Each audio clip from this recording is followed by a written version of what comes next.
Assalamualaikum warahmatullahi wabarakatuh. Perkenalkan, nama saya Erik Pratikno, penyuluh pertanian di Kecamatan Dayluhur, Kabupaten Cilacap. Saya sekarang sedang berada di lahan cabai punyanya kelompok tani Gandasari 1 Desa Datar, Kecamatan Dayluhur. Pada siang hari ini, alhamdulillah saya ditemani dengan para petani dari kelompok tani Gandasari 1. Yang pertama dengan Ibu siapa? Mohon. Perkenalkan, saya Ibu Rusi dari kelompok tani Gandasari 1 Desa Datar, Kecamatan Dayluhur.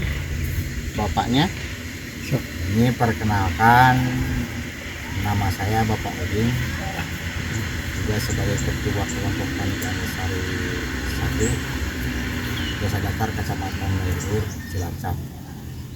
Kita di sini akan membahas atau belajar bersama bagaimana cara memanfaatkan sumber air yang berada di atas atau berada di ketinggian dari lahan yang kita tanami cabai.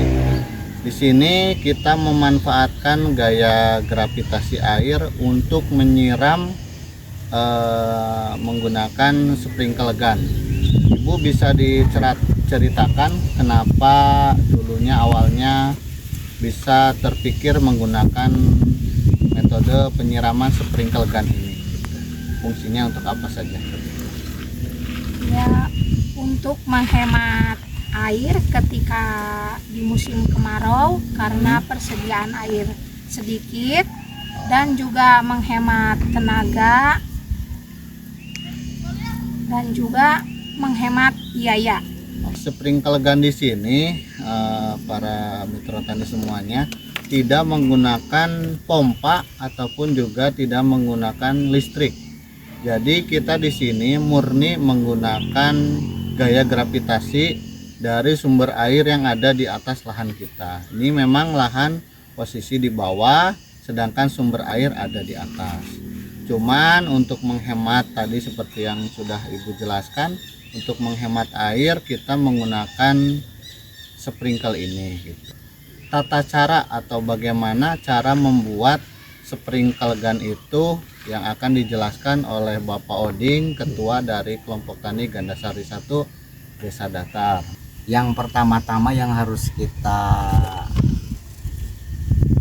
sediakan, yaitu yang pertama itu mencari sumber air yang lebih tinggi dari hamparan tanaman, karena ini tidak menggunakan daya mesin atau pompa, kami menggunakan gaya gravitasi air, jadi supaya nanti ada hentakan yang lebih keras. Makanya kami mencari yang pertama itu sumber air yang lebih tinggi dari tanaman cabai. Terus yang kedua yang harus kita persiapkan dari mulai alat, yang pertama kita harus disediakan itu pertama sabdak atau paralon yang seperti kayak ini. Oh, yang hitam ini ya Pak ya? Yang hitam ini. Kenapa Terus, menggunakan sabdak Pak, tidak paralon ataupun yang lainnya? karena satu sabdak itu lebih elastis dari paralon, makanya kalau ada lekak-lekuk di sana itu kami sebagai petani tidak susah. Oh ya. Juga dari hulu itu dari hulu ini dipersiapkan itu harus lebih agak besar dari ini yang di kebun, soalnya kita harus punya hentakan.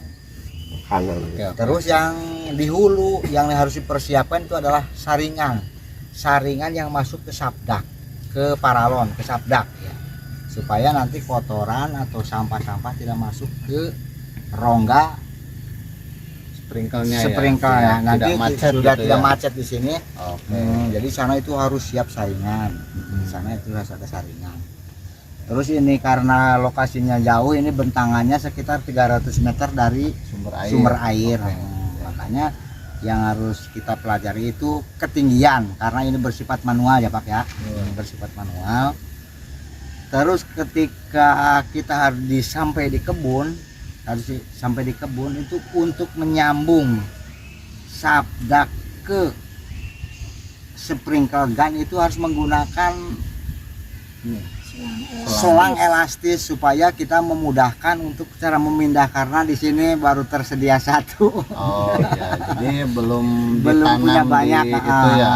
Jadi kami itu baru punya satu, makanya kami mempersiapkan selang yang elastis supaya Bisa mudah dipindah-pindah. dipindah-pindah. Oh ya.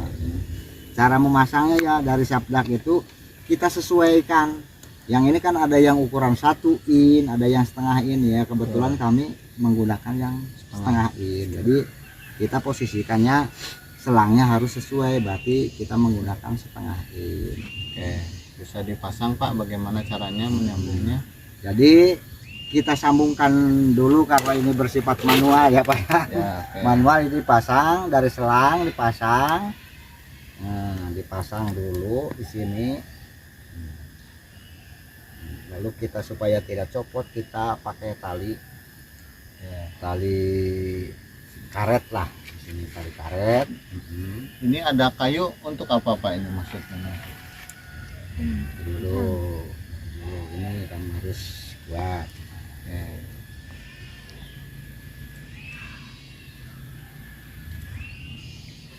Di sini ada kayu, nih isinya Pak ya.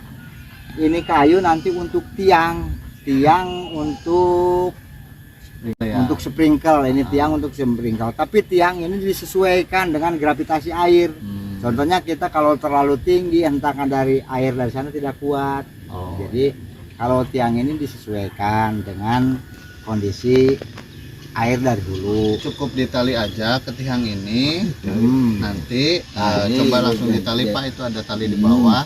Ditali. Nanti setelah itu langsung disimpan Ditancap atau ditanam di lokasi. di lokasi kebun cabai kita ya Pak ya. Iya, ini langsung. Oh iya. Jadi ya ini tradisional lah Pak. Oke ya, sudah paham Pak, sudah terbaca bagaimana caranya. Kalau dipikir-pikir ini tidak terlalu rumit ya Pak ya, cuma Betul. menyambungkan antara pipa sabdak dari sumber mata air disambung lagi dengan pipa elastis untuk mempermudah mobilitas di lahan agar tanaman cabai tidak terkena selang ini. Kalau yang elastis kan lebih mudah di bawah tarik-tariknya gitu, seperti itu. Bagaimana setelah menggunakan sprinkle gun ini, setelah beberapa kali musim, apa sih manfaat yang dirasakan oleh Ibu sebagai petani cabai yang sudah menggunakan sprinkle gun ini, Bu? Silahkan. Manfaatnya yang pertama menghemat air, yang kedua menghemat waktu dan biaya. Soalnya bisa ditinggal-tinggal gitu ya Pak. Oh iya. Soalnya gini, umpamanya pagi hari disemprot bisa ditinggal, kita melakukan pekerjaan yang lain ya, gitu. betul. Jadi itu menghemat waktu. Biayanya yang disebut menghemat biaya, soalnya kan tidak harus Mempekerjakan orang ya. iya gitu, bisa dikerjakan sendiri gitu. Kemudian menambah keuntungan gitu. Ya, karena tadi kita tidak mengeluarkan banyak biaya ya Iya, untuk tenaga iya. kerja. Oke. Siap. Ya, mungkin itu yang bisa kita laporkan atau kita sampaikan dari kelompok tani Gandasari 1 Desa Datar tentang pemanfaatan sprinkle dengan cara manual tanpa menggunakan listrik ataupun pompa, hanya memanfaatkan gaya gravitasi dari air ataupun sumber air. Terima kasih Bapak Ibu semuanya. Assalamualaikum warahmatullahi wabarakatuh.